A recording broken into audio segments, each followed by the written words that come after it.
What? I can't see. what? What is going on? Movie Mills. Welcome to the episode 18 of the podcast. We're going to rattle off a bunch of movie news. Remember, this is Patreon exclusive, a little bit more loose cannon here. Some clip outs will drop. Thank you guys for all the love and support. It only costs $1. Go get some merch. We got the new Christmas taking out Halloween merch all up right now. Some of it's up right now, so go check that stuff out. All linked in the description. Um, You're giving so me the death glare on some of it's out. I'm working on some more merch stuff, I promise. we got that merch up. There's merch up. Forgot We're to say working that. on it. We're working on It was put up, but yeah, we're here. Let's talk. We're gonna start off sad, and I'll let Kyle take the lead on Kevin Conroy here and his passing, an absolute legend. But I'll let you take it as the perennial DC animated guy. it. Yeah, well, thank you. So about a week ago now, we weren't able to cover it at that time. Alex was away, And um, doing big boy job stuff, so we just didn't sick. cover it at that time. But yeah, and you were also sick too. But Kevin Conroy, voice actor, who is known for voicing Batman for many, many projects over these past 30 years since he's began. Passed away, unfortunately, at the age of 66, Too soon. and definitely too soon. Definitely a surprise. I mean, for myself, I saw it on a fan page on Instagram at first, and I was like, that's a sick joke. Like, what are you doing? And then I double checked, and it turned out to be true. And just became one of those moments where, for an actor or a voice actor that was close to your childhood, it sticks with you, and it certainly did for me because while I didn't grow up with Batman the Animated Series at the time that it was coming out necessarily, he still was a part of my childhood. I mean, not just because of Justice League. That's kind of when I was introduced to Mhm. superheroes and specifically introduced to Batman in a lot of ways, but just subconsciously, his voice became the essence of Batman to me growing up, and not just because of him being able to do like the gritty aspects of the voice or like the dark, serious Batman esque stuff that people associate with the character nowadays. But what really stuck with me with Kevin Conroy's portrayal of Batman was the compassion um, within his voice, within his vocal work, because not only the creators of Batman, the anime series, got it right, but Kevin Conroy also had an understanding that despite the tough exterior parts of the character of Batman, there was an element inside where he truly cared about people, whether it is civilians of Gotham he's trying to save, or whether it's just villains who became monsters because of unfortunate circumstances. I mean, think back to a lot of Batman the Animated Series episodes. A lot of them are about the villains and how unfortunate of a situation they put themselves in, whether it was on their own doing or whether it was by accident. But it's a lot of those episodes that really tug at people's heartstrings because Kevin Conroy as Batman would have these moments where he would truly care and want to help these villains try to become good, or at least try to help them with their situations. Like one that comes to mind is one of the first episodes is the episode of Man Bat, where he's trying to help this scientist who turned himself into a giant bat. He keeps saying, "Don't hurt people. I will help you. I will find a cure." And just from that episode all the way through till Just League Unlimited for me, there always was that compassion, whether it was in big grand moments or whether it was just in the most quietest of moments when he did his voice work, to where those were the best parts of Batman for me. And that's why, in my opinion, he is the truest version of Batman there ever was, and he's my favorite Batman because of that live action or voice work. So, um, it was tough. It was tough to hear that he passed on. I hope he's resting in peace. I believe he might have passed away because of cancer. That was something I was hearing, but I wasn't too sure. And he's also very private by the looks of it, so I just never really heard much about it. I kind of want to double check that now. But if that is because of the reason, I hope that he is at peace, that he's not in pain anymore. And one other thing, he did recently come out as homosexual, and I'm happy he was able to speak his truth I about didn't that know too. that. Yeah. I didn't know that. Yeah, so I was really happy that he felt, um, at least comfortable and in a good position to come out and do that, and that was really cool when that happened too. So, um, yeah, just really sad and still hit a nerve for me, that's for sure. But um, always have the memories and always have animation medium to be able to hear his voice still. Yeah, for a lot of people, he's the quintessential Batman. When you don't think of a live action person, and you think of Kevin Conroy's voice alone, like he was a legend in the voice acting world. He was a legend in the comic world, and he's just a legend. I did not know that he had come out in later in his years. I think that's incredible. Um, 2016, yeah. and I'm just happy that or not happy, but I'm glad we got to live with him as our Batman is what I mean by that, Mhm. and that he was part of that growing up. I mean, I can hear his voice right now as I'm thinking of different characters, different Batmans from different times, but he also did a lot of other great voice acting work. So he was one of the legends. He'll always be our Bats, and hope his family's doing okay through a tough time, and hope he's found his peace wherever he is.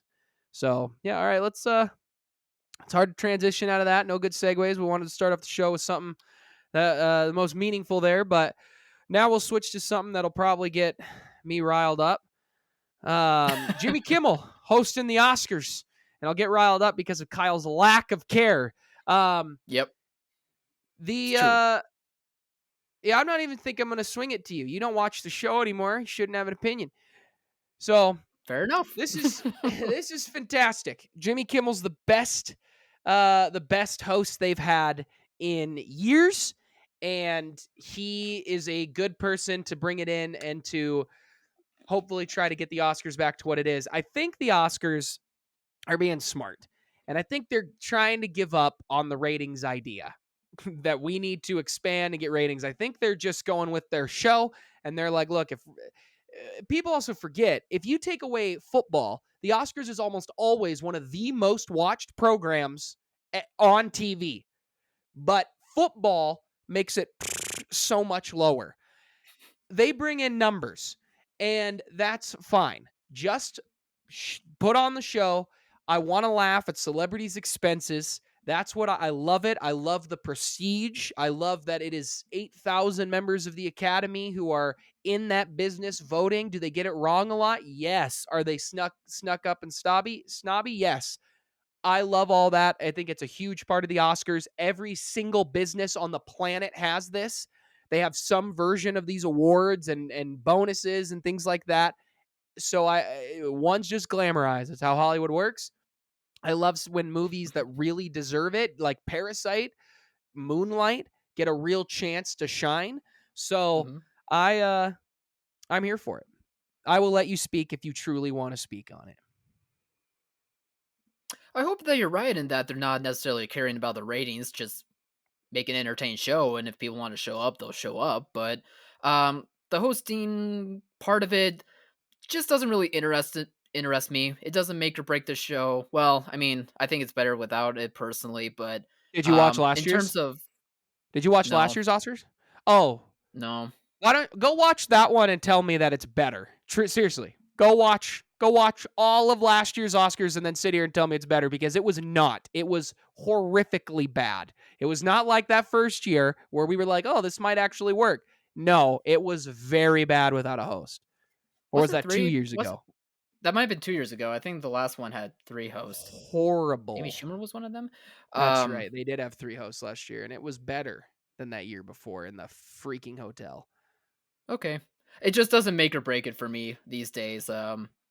It's a tough job to begin with, in my opinion. Yeah, I don't know. If Thank Jimmy you, wants sir. it, he can have it. That's fine.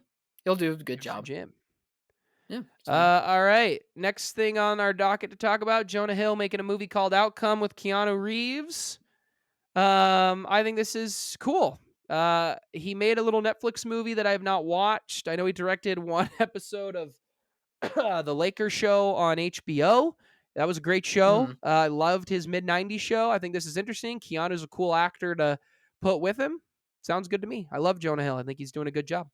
What do you think? It's such an interesting pairing for sure. I wouldn't have predicted Jonah Hill directing something for Keanu Reeves, and I haven't really seen anything on whether, it's a drama or if it's an action movie, this and that. We'll have to see later, but it's just the pairing that really struck me as interesting. And um, Jonah Hill has still been around, but I think since the pandemic and maybe for other reasons, he's kind of been taking sort of a break from like the industry, which I think is very fair. I mean, with what he's been going through by the sounds of it in terms of like anxieties within the industry, probably things to do with his weight, I would imagine, and being able to work as hard as he has, like, yeah, he deserved a break. And following him on Instagram has been fun. Like, he's living his life out on the beach with his girlfriend, and you know, he seems to be doing good for himself. So it's awesome. I'm glad to see though that he's coming back for directing movies. I enjoyed mid '90s. I didn't think it was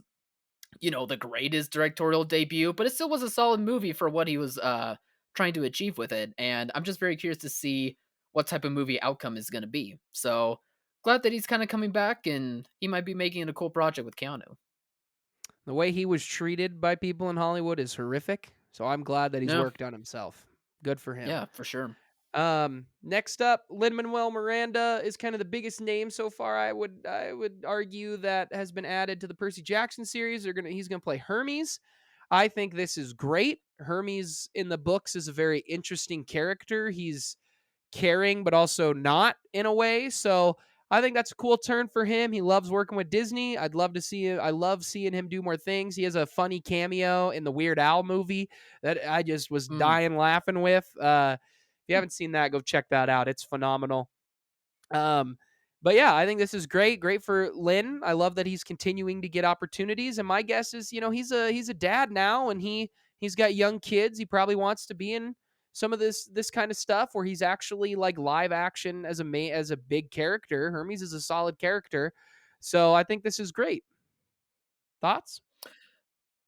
It wasn't a casting I was expecting, weirdly enough. I mean, I know he's closely tied with Disney now, but in terms of him doing a live action portrayal of Hermes for from the Percy Jackson books, at least, it wasn't a casting that I was really expecting because when I recently reread the series, actually during the pandemic, I wasn't really visualizing the character as like a Min Manuel Miranda type, but I don't think it's a bad thing necessarily. I think it will work just fine. They're probably trying to find an actor that works for the character of Hermes to where it's kind of what you were saying, Alex.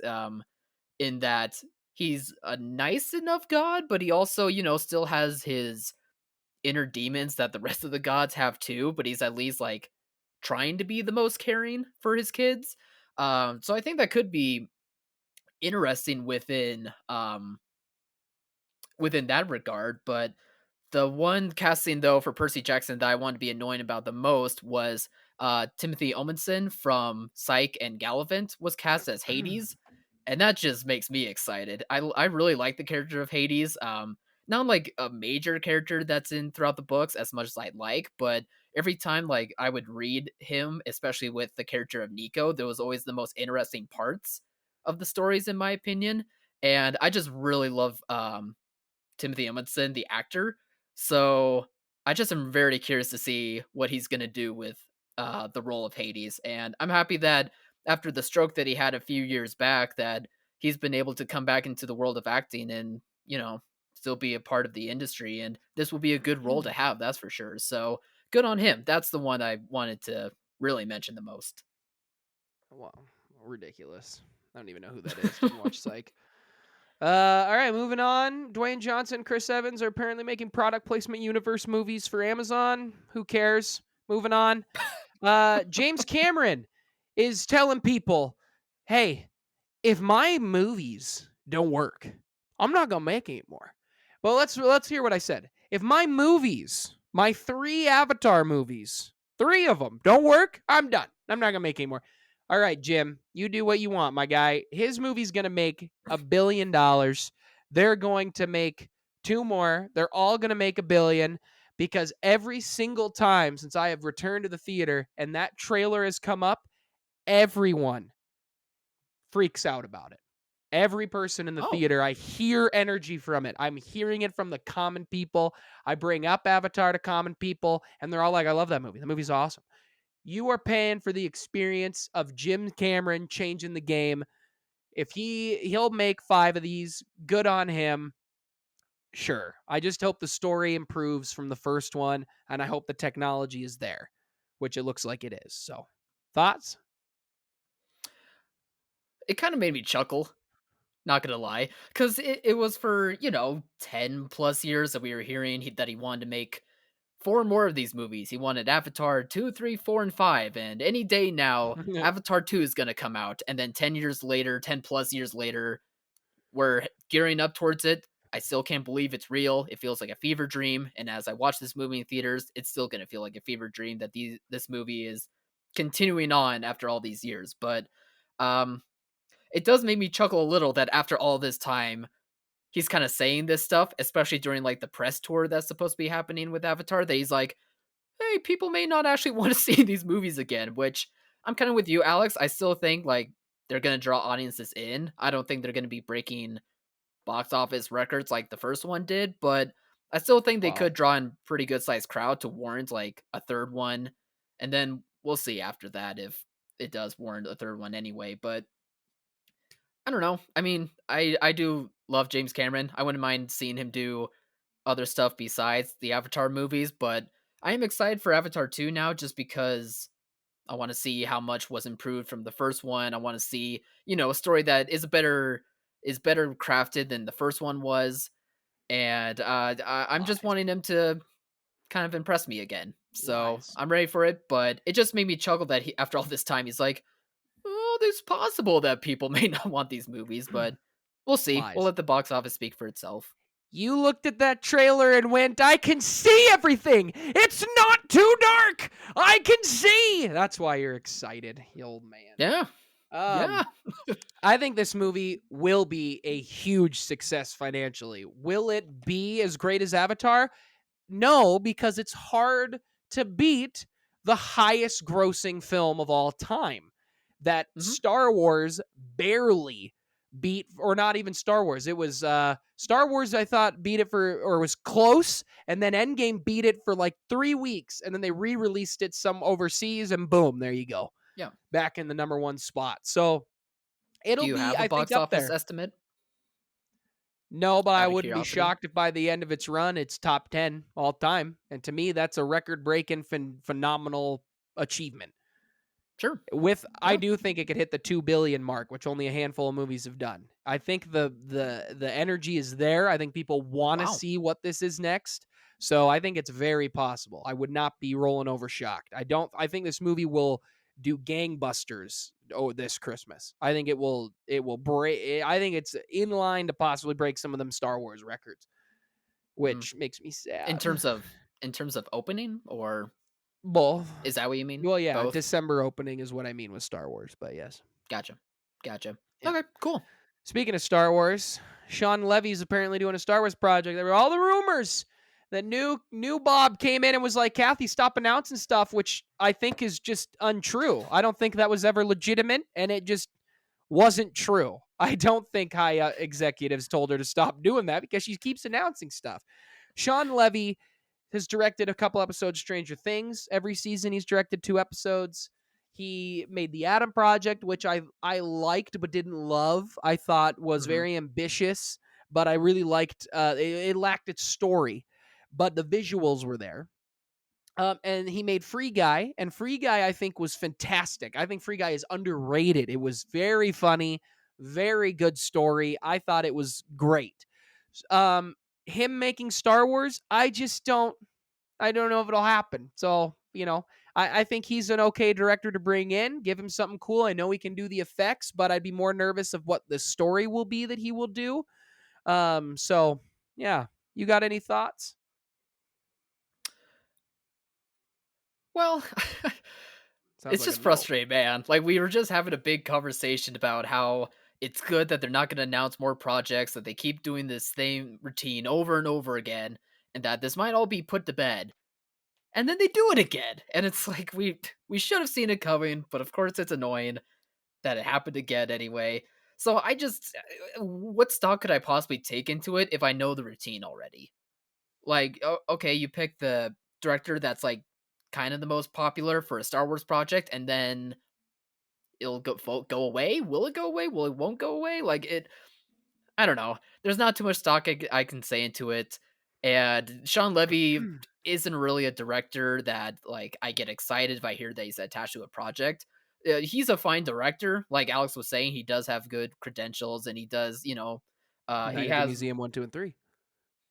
Did you do all three of them? Yep, Oh, I did not know that. But I think so. um but yeah, he's worked his way up to this moment. If this does go through, then good for him, but he's not a director that I get excited for, but I do know he has a good resume, and that was probably what appealed to Disney and Star Wars, or Disney and Lucasfilm the most. So, sure, but I just don't buy it I is because look at your pattern. So, yeah, I can't say too much else because why bother? It may not happen. I want to bring up a tweet I'd sent to you. So, JD Dillard, after we made our last episode, we were talking about how there's a director we couldn't remember the name of who was supposed to be doing a Star Wars project. It was Mhm. JD Dillard. And very shortly after we filmed that, it was in an interview and said that it was not for a lack of trying, but his Star Wars movie is no longer happening, which means he was really fighting with the studio. And somebody tweeted and said the odds of you making a Disney Star Wars movie now are down to 16.67%. That's how likely it is of you getting your movie finished. And I want to read through this because I think it's an interesting conversation. The Okay. only two completed Star Wars movies that they just let them go were episodes 7 and 8. That's it. Mhm.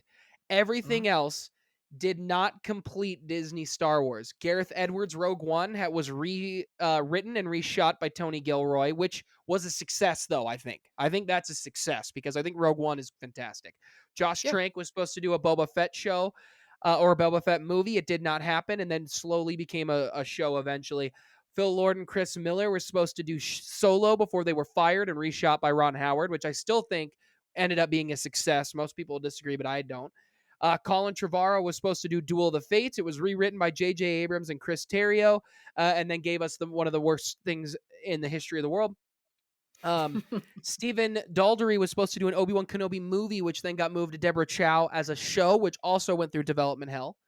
James Mangold was then doing the Boba Fett show for Disney, but then that was supposed to do a Boba Fett thing. That changed and then became the Disney Plus show we ended up getting.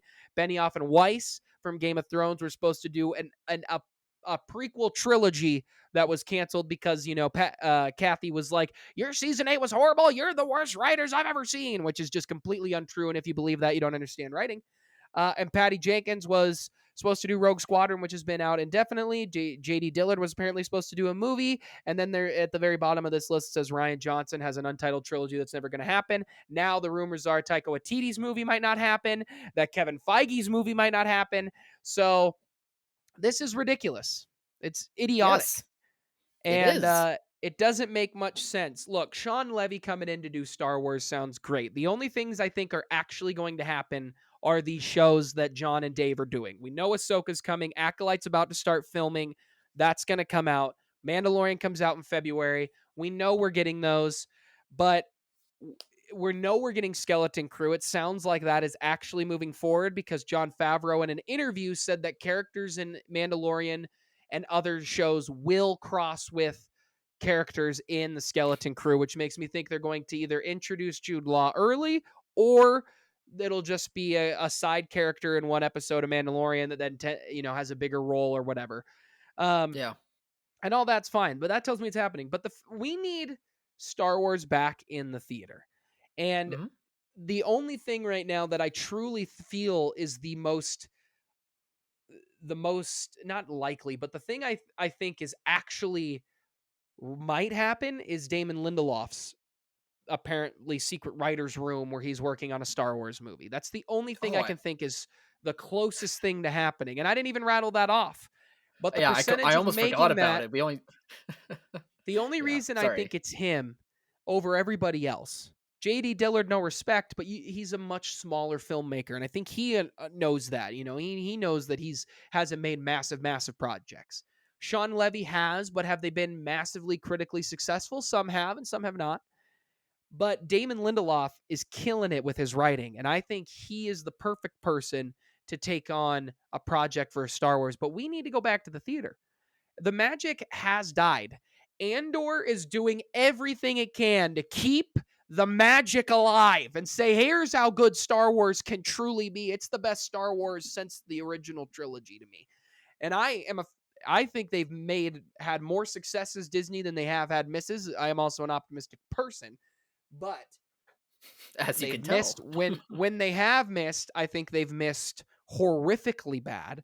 I do think Ryan Johnson's trilogy will happen eventually, and I think they want decades to go by until they make his movie. But I just don't know what they're gonna do. Disney's in a tizzy. Sean Levy, cool. You got a 16. We'll round her up. 17% chance of happening right now. So, you got any more thoughts? Should we move on to our next Disney topic?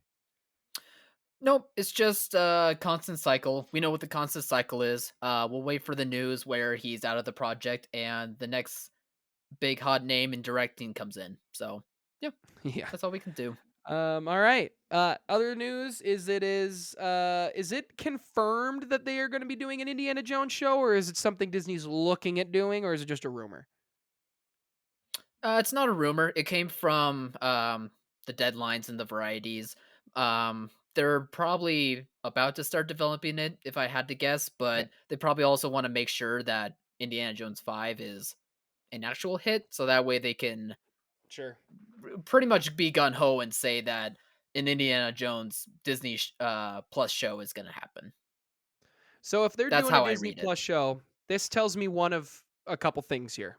One, Mhm. I mean, and first of all, the posters of Harrison Ford, the pictures, the magazine that came out with all the images looked great. It was cool seeing him in the indie gear.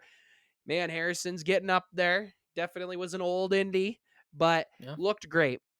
Well, what this tells me is one of two things. One, they are going to officially pass the mantle off to his child. He was wearing a wedding ring in the poster, so everybody is saying, okay, 4 is canon. They're going with Mhm. that. 4 is canon. He gets married at the end of 4. Spoilers if you haven't seen it, but who cares? You should have seen it by now. Um, Or not. if you were gonna watch it, yeah, but you can skip. But the idea of that one was that Shia LaBeouf would take over the mantle. At that time, Shia was Steven Spielberg's golden boy, and we don't need to get into why that didn't happen. But my guess is they're gonna pass on the mantle to his kid, and then this show will spawn off of it. That's the first scenario. The second Quick scenario, quick question. Do you think yes, Phoebe Waller-Bridge is the kid? Is his kid? Would that make it's sense? possible. Yeah, it's Okay. possible. I think it could be very likely. She'd be Okay, about that cool. age, right? Isn't she just in her early 30s? Yeah, probably. Yeah, that would make I just sense. know that there was, like, test screenings, and they mentioned, like, she's part of the ending in, like, one of the, Thought endings she that was they in it, to be shot, honest. so, If she yeah. I takes think she also over, I think co-wrote it. that would be cool. I think that her being indie moving forward would be fine, but I'm nervous. What I don't want is them to completely Disneyfy Indiana Jones on a show and do what it looks like they're doing with National Treasure. Now, I understand National Yeah. Treasure is a very different property than um, Indiana Jones, but National Treasure, what makes those movies so fun is how serious they do take themselves. And that's what Mhm. makes it so fun because it's Nicolas Cage knowing that this is goofy, but he's taking it seriously, which then obviously makes fun. And this show looks like it's way Disneyfied, and that has not appealed to me because I still want to know Mhm. what's on page 43. But Of course. um, what are your thoughts on an Indiana Jones show? Well, did you say your second idea? The Or second was idea or is what that they Disneyfy it and it's just dumb and they just get all these new actors and characters and they're just it's indie but it's not. You know what I mean? That's what I think will happen. Somebody else is like, I Gotcha, gotta gotcha. steal something from a tomb. You know what I mean? But those are Gotcha, my two yeah. thoughts. Yeah, well, with the again, with when it comes to these test screenings, I didn't see it coming from anywhere reliable, so it's probably like a bunch of rumors and the test screenings are never really, in my opinion, that reliable anyway. Um, when the word of mouth comes out about them, but it was sounding like one of the endings that they were suggesting could happen was that Indiana Jones does die in the movie and like a mantle is passed on of sorts. And I could see why that they would be like, we can still capitalize on the Indiana Jones name if this ending happens and there's a new guy and then it's an Indiana Jones show. And I wouldn't be shocked. Like we kind of were seeing that with other franchises and the sort. So it's not like an unreal possibility for it to happen. I just don't think it should happen because Indiana Jones doesn't feel like a mantle that needs to be passed down. Like for me, Indiana Jones is an action hero who's just an average guy. I mean, he does a very good job, but also a lot of what he does is kind of by accident anyway. Like that's kind of the appeal of those movies to me. That's what made them the most fun. So if it's like now it's your turn to hold the whip, now it's your turn to wear the hat, and it would just kind of rub me the wrong, or not rub me the wrong way, but it just wouldn't make sense to me because it's not a character that's like that. Like no one needs to be the next Indiana Jones. There's only one, and it's Harrison Ford. You know what I mean? Yeah. And not just for that reason, but also it's just not that type of role to me either. So it's also possible that they could do like a young Indiana Jones series, kind of like what was done back in the day. The one Which season with River Phoenix. no, it was a different guy for the TV show. River was only for Oh, he was just in the for the Last for the Crusade movie. at the beginning. That's right. Um, Also, real quick, Phoebe yeah. Waller-Bridge did not write any of this.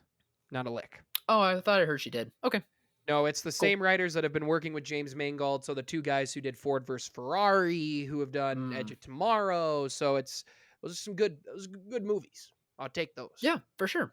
Okay, that's totally fine then. Um, so anyway, yeah, the legacy thing could be the Disney show. A young Indiana Jones series could be the show. And I don't think I'd want an actor to like play a young slash old version of Harrison Ford's Indiana Jones. You know what I mean? Like if they do young, go to like his teenage years. Don't do it in like the Yeah, age bracket like that they like did. Chris Pratt would be, for example. Like remember Yeah. that stuff going around in like 2015? Everybody I wanted don't it. need any of that. I Everyone just wanted him to be Chris Pratt. Now Chris Pratt's one of the yeah, most I hated know. men in Hollywood. It makes no sense. Well, how the tables turn, right? But regardless, I don't want the show to be like that either. And Alex, I'm with you too. I don't trust these Disney Plus shows because they all look bad to me.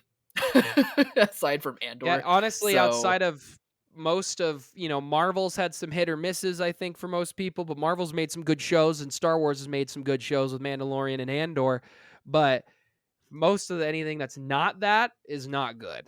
So, that's yeah, for sure. not a good look. Uh so we're not looking forward to it, but those are ideas for what the show probably will be. So, pick one. Yeah. All right, we got two more things on the docket here. First, we'll talk about Tarantino. So Tarantino says, hey, I've only made one, or I've made my best movie is Once Upon a Time in Hollywood. I do not think that's his best movie. I think it's probably, I think Pulp Fiction, Reservoir Dogs, or Django for myself. But I do think Mm, it's a top fiver. I loved Once Upon a Time in Hollywood. I think it's great.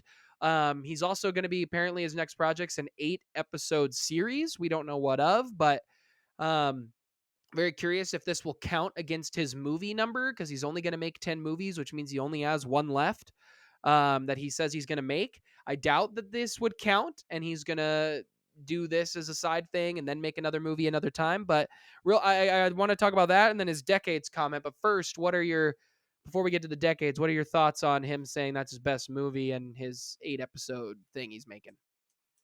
I'm glad he's really proud of Once Upon a Time in Hollywood because I think that was kind of underrated for him. I think it's Um good. It's really good. so I don't know. If I did have to make a list, I wouldn't be opposed to putting it in my top 3 personally, but it's also hard. Like you were listing Reservoir Dogs and Django, but there's also, the I Pulp said Pulp Fiction could be Fiction, one, and Glorious Bastards could be one. Like his movies are very good, Kill so it's Bill, always hard to. What were you saying?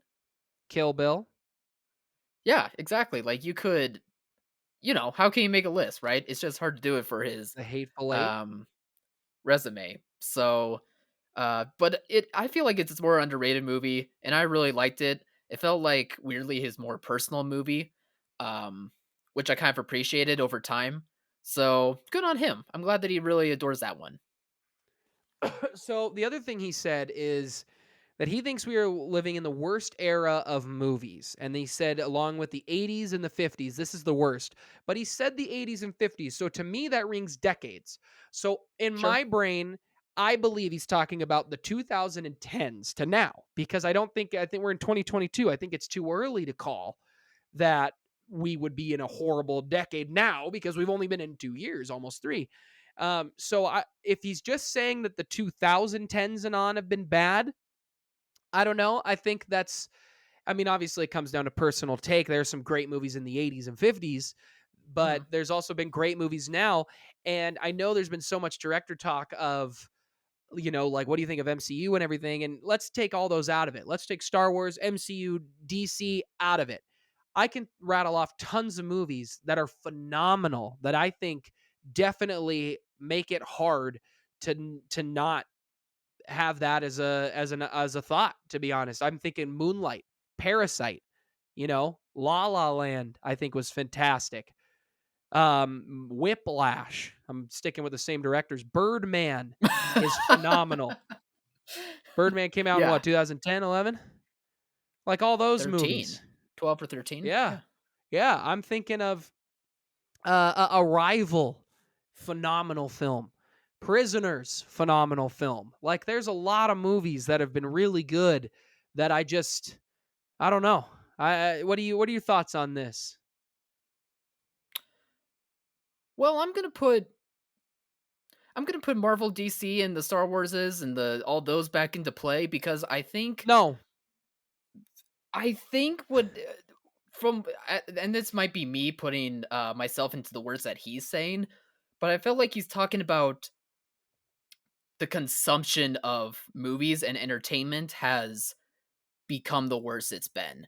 That's what it's felt like to me because it does feel like people don't branch out a little more when it comes to seeing different types of movies, and they focus on only the brand driven type stuff. And we've talked about this before. It's become a very brand driven um, industry, and it's not so much talent or actor or story driven as much as it used to be. And you're right, Alex. Like obviously there are great movies that happened in the tens and in this decade, but I think over time you've kind of seen that there's been frustrations when it comes to the creative side of things and the directors where they don't feel like they're able to do that they're not able to do more story driven or talent driven type stuff these days because it feels so watered down and neutered because of the brand drivenness part of the industry. That's kind of what I'm feeling like he's talking about. I wouldn't I wouldn't really say like the 50s or the 80s were like terrible times when it comes to movies, but obviously I still have a lot more movies to watch and I didn't live in those decades, so I don't know. So I'm not really going to Wouldn't compare the decades, but I just felt like that's what he was more talking about. Is that because of the wouldn't that way you go? What were you saying? wouldn't that make him a hypocrite then, because he came out and said that Top Gun is the best best blockbuster movie we've had in a long time, because that's a property exactly to that point that you're saying? Does that not make him a hypocrite? Well, he's We right. got him. He's right. Like it is a I don't great know if it's blockbuster. it is. I don't know if it's the best. He's claimed that, Mm, and we're no shade to Tarantino. We love Tarantino, but um, I, I I don't think that. I don't know. I get what you're saying, and I think, but that's why I took those out of it, because I think when you take Marvel and DC and Star Wars out, take those big property movies out, there's a mm. lot of incredible movies that have come out that people just ignore, they don't go see. And if the But consumption is the problem, if the I consumption's the think that's what he's problem, getting go at. ahead. Yeah. I think that's what he's getting at though, is because the consumption is hard to despite having so many avenues of being able to watch movies, it really has been kind of neutered and watered down to where people only focus on the franchise stuff more than it has been before, I feel like. And I think as a result of that, it's caused people to kind of forget about being able What to do you mean see and experience before? different. Aren't we in the we're in there was no before. It's this is now, right? There was This is no now and this before, was then. but no, there was no before blockbuster conversation because this you can make the argument about Jaws and everything and all those type of blockbuster movies. I mean, Yeah. they made a lot of Jaws, a lot of Jurassic Parks, things like that, and some of those movies made money and some didn't. We Mhm. see it in horror a lot. I think, yes, the consumption thing is there. We're in an era where if you want to go watch a movie, there's lots of different ways to make it happen. It's not just walking to the cinema and choosing what you're going to do and watch that day. But I don't know. I don't fully think that is what he's saying. I do think it's part of it, but I don't think the conversation is there's so much to consume. It's all the same regurgitated crap. I don't think that's true, and I don't think that's fair.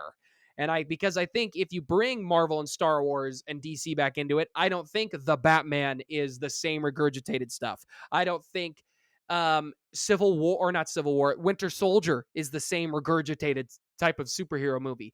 They have branched out. I don't think Infinity War and Endgame are. And so I think that it's a little unfair for some of those for the eras and the time periods, but I do get what you're saying. Yeah, I mean, again, I could be putting my opinions into his words, but I feel like that's just the common theme when it comes to these directors poo-pooing Marvel movies. It's not that they're poo-pooing, blockbuster movies. They're just saying like we're getting the same type of movie from these same type of brands. Whereas, the past decades, we've seen blockbusters that feel like their own unique things. They tell their own unique stories. People went to them for those reasons. They became successful because of that. And I think nowadays he's just seeing like the landscape. He's not, or these directors don't feel like they're able to really do those types of projects anymore. It has to be a brand driven related thing, or it has to include brand related elements. I mean, we glossed over it, but Dwayne Johnson and Chris Evans are making an Amazon movie to promote Amazon stuff. Like it's a weird time that we're in, and I think they're feeling that, and I think that's kind of why he's saying like maybe not all of the tens necessarily, but these past couple of years, I kind of see where him and some of the other directors are kind of coming from. I do too, but also I guarantee you they haven't watched all of them. Watch all of those movies that you're whining about, Sure. then Yeah. formulate your opinion because there are movies that are breaking the genre norms for blockbusters. Black Panther, you know, there are. There are movies that are really But really great. I'll say this, if we're only listing superhero movies as the blockbuster, doesn't that kind of also prove the point? Like, that's the only blockbuster. What other Fast and types are there? Furious, Okay, but we get Top those a dime a Gun. dozen now. Well, okay, that I was don't like 30 years. understand I'll your give you that point. one. I don't understand your point. I'm I'm What are just you saying like saying? it feels like they're all one and the same, and it doesn't feel like there's a blockbuster movie that feels unique. Like I could see that he's coming from that type of mindset, and I would be I would understand. I would understand where he's coming from. I do too. We're not at odds here, pal. We're not. Yeah, I I know. understand where he's coming from, but I do think the narrative that it's all regurgitated crap is coming from a place of either what I've watched lately and you happen to watch some crap, or you have not watched everything. Because if you're taking into Sure. decades, there are many movies, blockbuster or not. Arrival, I would consider a blockbuster.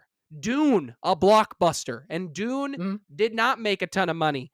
And Dune is phenomenal. Like, there are a Yeah. lot of those movies I think you can find. Some of those Fast and Furious movies rock. They're Mhm. fun. They're awesome. Top Gun is Sure. fun and awesome. So I'm just saying, That's true. Tarantino, I don't know if this is the worst decade ever. He knows more about movies than I'll ever know, and that's okay.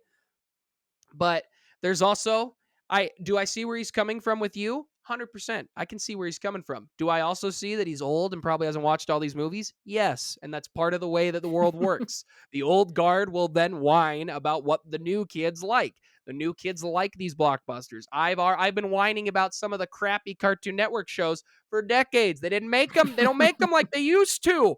It's just a I will cycle of life. I will say when it comes to Tarantino's words, it did surprise me a little because he's normally the guy that doesn't care what anyone likes. Like he'll talk about any movie as like the best thing he's ever seen, or not exactly in that way, but he'll see the positives in many types of movies. I mean, I remember there was a headline where he was like, "Turns out Quentin Tarantino likes Shrek," and it's like that's awesome. Like he saw what everyone else saw with Shrek. That's great. And I Um, bet you if we sat down with him, had a beer, and really talked, I bet you oh, he that's would the go, "Oh dream. no, I love it is." He'd be like, "No, I love."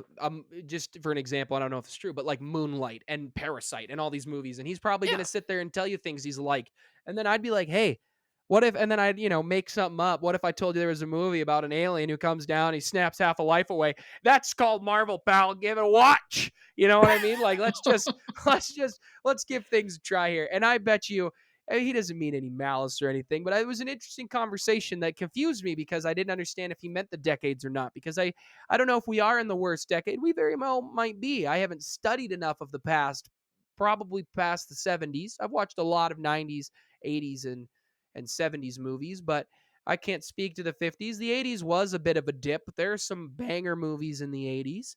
So Yeah. it's just interesting. It's, I mean, it all Always comes down to diamonds. personal taste, but we're gonna quickly go over this because I want to.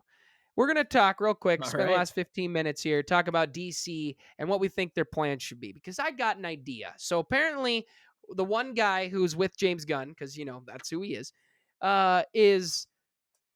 they're in the next 2 months. They're supposed to be presenting their 10-year plan, and Mhm. the Zazzy boy said, "We're not going to have four Batmans running around. We got to bring some continuity to this." Here's what I think they should do. Okay, Ooh, let's hear it. if I'm in charge, here's what I think they should do. All right. I think you go up to Matt Reeves and you say, "You're the universe we're going to branch off of. Whether we use Ben Affleck, whether we use Robert Pattinson or not, you are the universe we are going to branch off of."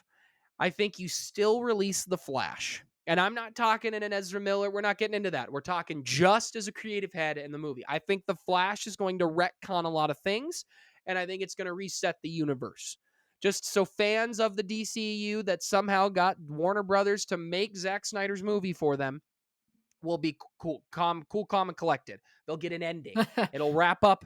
And in that movie, you fix what you want. If you want to keep Momoa, you make it where Momoa is now in the Robert Pattinson universe as Aquaman. You make that happen, or you just cast and move on.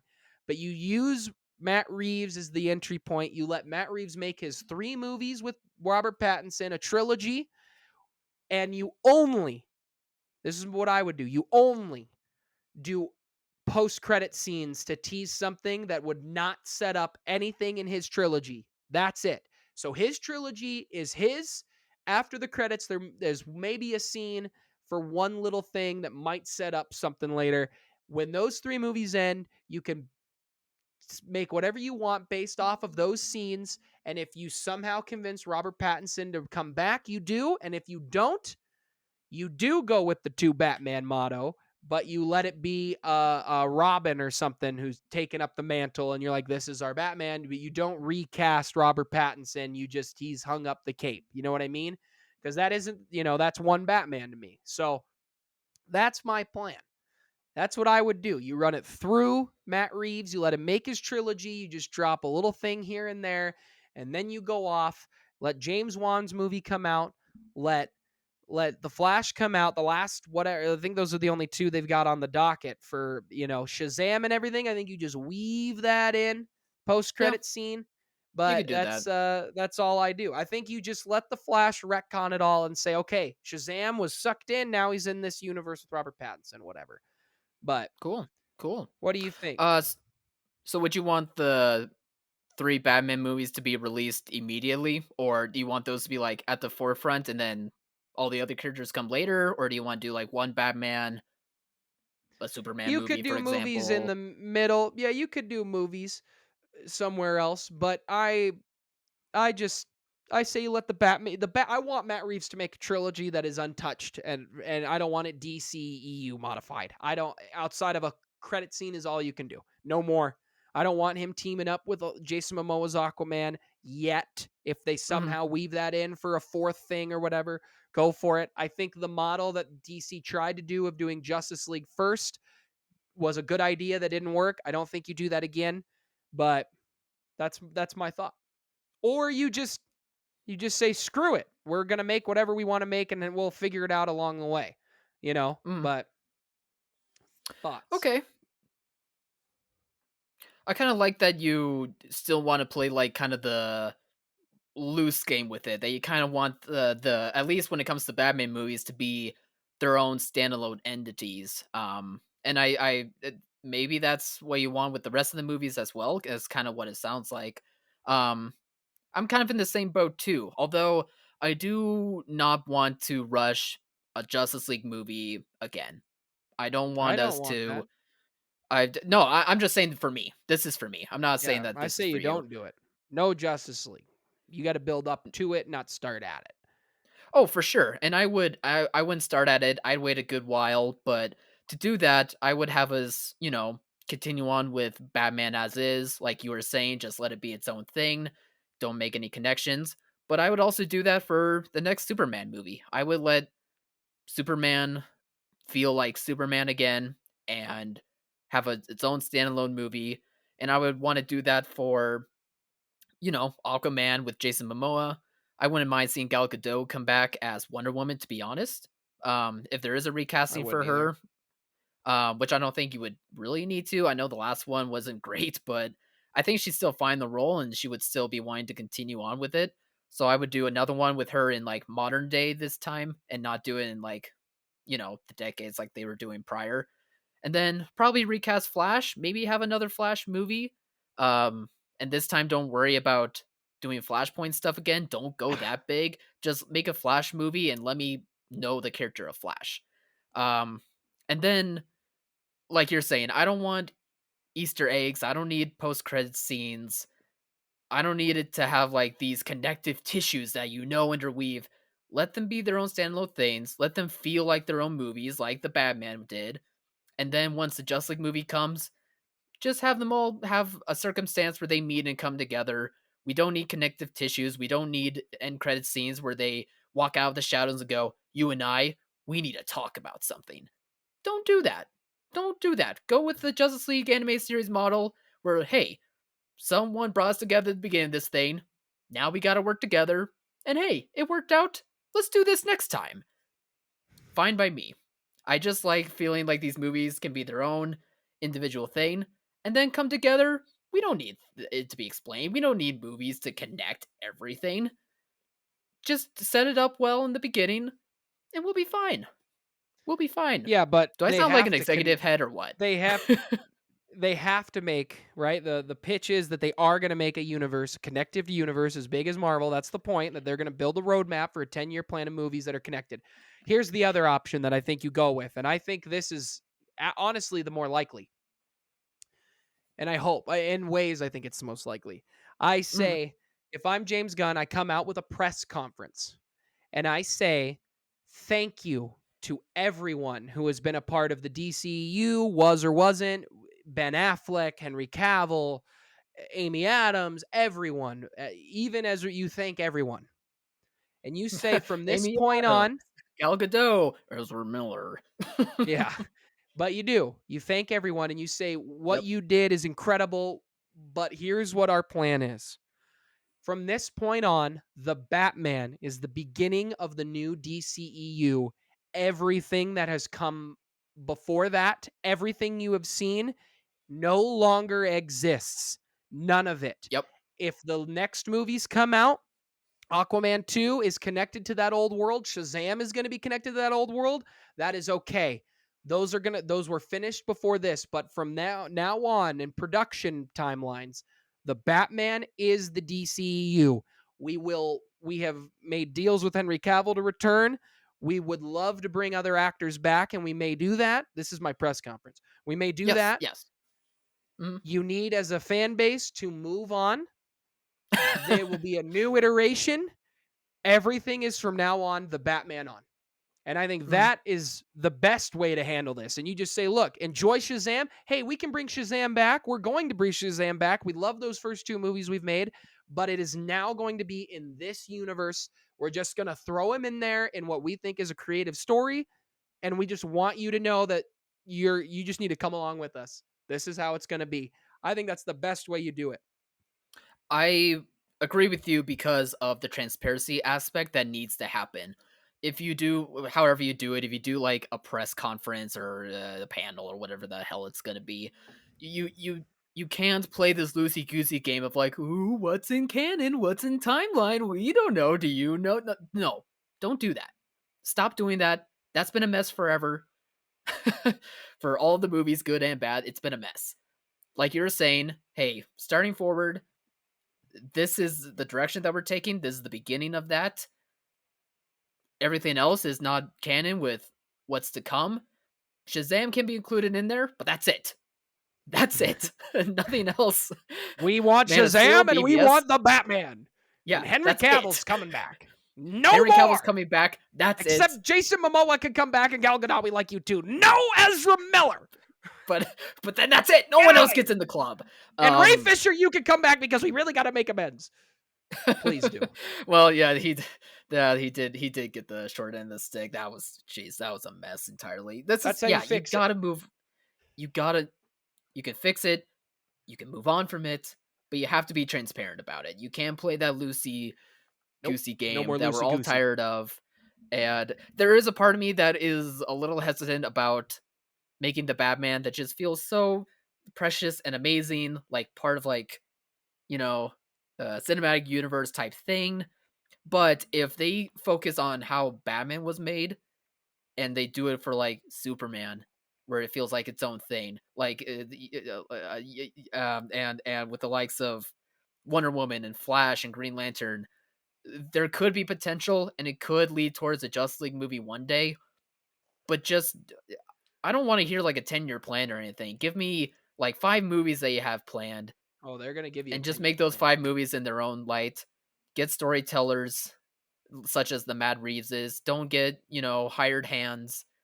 Get guys who might have or will have passion for these projects that will have good ideas, good visions, good tone, good feeling within them, and then lead towards a Justice League movie whenever that time comes. But don't worry about the And Margot connective Robbie can tissues come of back. it all.